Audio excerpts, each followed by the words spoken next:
For the first time since 2006, Nick Saban no longer on the sideline at Alabama. Kalen DeBoer comes over from Washington, replacing the legend who won 7 national championships, 6 of them at Alabama. Nick will join us live a little bit later, but look who is up early with us today at SEC Media Days.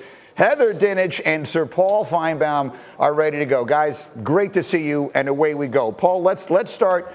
I can't count the number of conversations you and I have had about Nick Saban over the years. Now it is the beginning of the new era. Should we expect Alabama to pick up the baton and continue to run fast in the absence of the legend?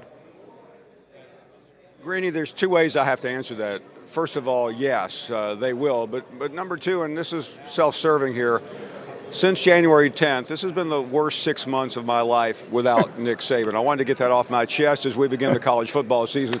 But Kalen DeBoer has done a spectacular job of succeeding the GOAT. For a day or two, it was iffy, and then he put a great staff together. I mean, superb people in line. In some ways, I think his offensive coordinator is better than what he had last year, which wasn't very good. And you can ask Nick about that later. But in terms of recruiting, he has been outstanding, elite. Nick Saban-like recruiting. He's in control of this program, and I think Alabama is very well primed to go back to the playoffs. What do you expect? And the biggest change, for the first time since 2006, Nick Saban no longer on the sideline at Alabama. Kalen DeBoer comes over from Washington to replace him. And earlier this morning here on Get Up, Paul Feinbaum had this reaction. But number 2, and this is self-serving here, since January 10th, this has been the worst 6 months of my life without Nick Saban. I wanted to get that off my chest as we begin the college football season. Nick, you have ruined the life of our friend Paul Feinbaum. Welcome. What is your reaction to Sir Paul? Well, he tried to ruin mine for 17 years, so I guess we're even.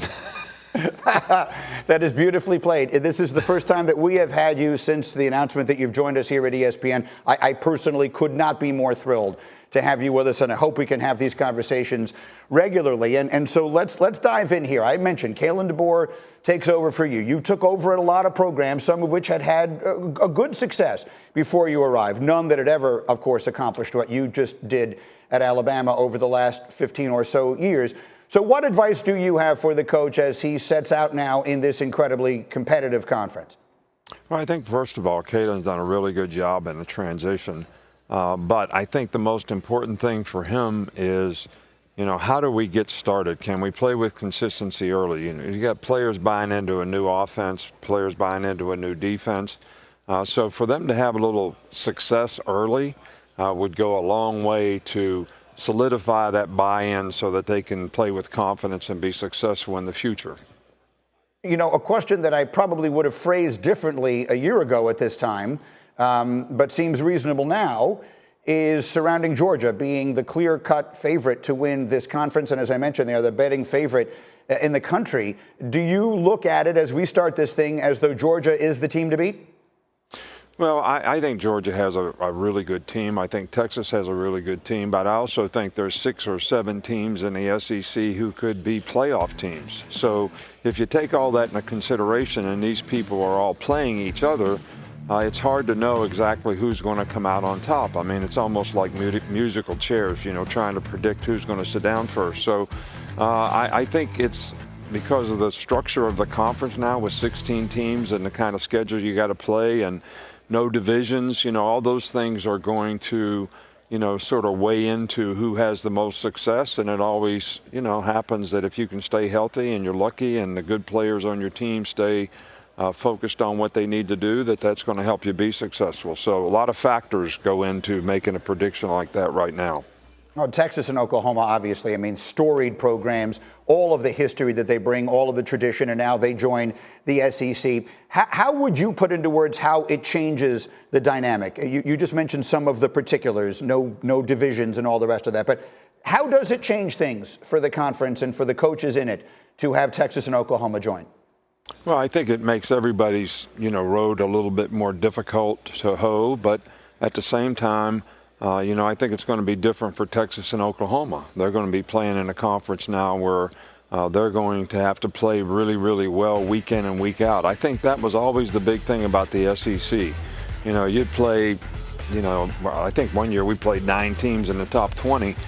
So you're always playing really good competition, so your team has to learn how to play with consistency and performance, not be up and down, play really well one week and not so well the next week. So I think that's going to be the big transition for those two schools, is they're going to have to play well every week. And the structural change also, I have to think, factors in here somewhere, which is to say, in the era you're talking about, one loss could very well have just essentially ended your hopes and dreams for the season. We don't live in that world anymore, in this world of a 12-team playoff. How does that impact, in your mind, if you were coaching today, how would that impact the way you prepared your team for a season? Well, our teams usually reacted well to a loss, but we would only typically have maybe one, maybe two. But I think the most important thing that players have to understand now is you don't have to go undefeated. You can lose a game. How you respond to that loss is going to be critical to how you maintain the kind of consistency and success you need to be where you need to be at the end of the year. And I think, one of the most difficult things for the committee is going to be, take Florida baseball this year.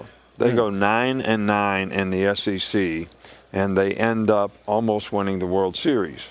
So with the competition as it is in the SEC and the number of good teams, the number of good quarterbacks, people are going to beat each other up. And how do you weigh that against other conferences who maybe don't have the same kind of balance from top to bottom?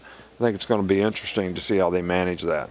Well, that's an incredibly important point. Heather Dinich was with us earlier this morning, and she made the observation that if the criteria that we will be using to determine the 12 teams this coming season had been in place at the end of last season, that 10 of the 12 schools that would have wound up in this playoff currently are playing in the combination of the SEC and the Big Ten. So the structure now is totally different. You're going to have the 4 highest ranked conference champions that are going to get the first round bye. You're going to have the 5 highest conference champions are all going to get it, including a team from the group of 5. So things are going to change, and the SEC is going to actually be limited in that regard in the number of schools. The SEC and the Big Ten, which I think we all feel are the 2 premier conferences, will be somewhat limited. Is that the right way to do this? Well, look, I got a little different theory on that. The people really want to see the 12 best teams, just like the people wanted to see the 4 best teams get in the playoffs.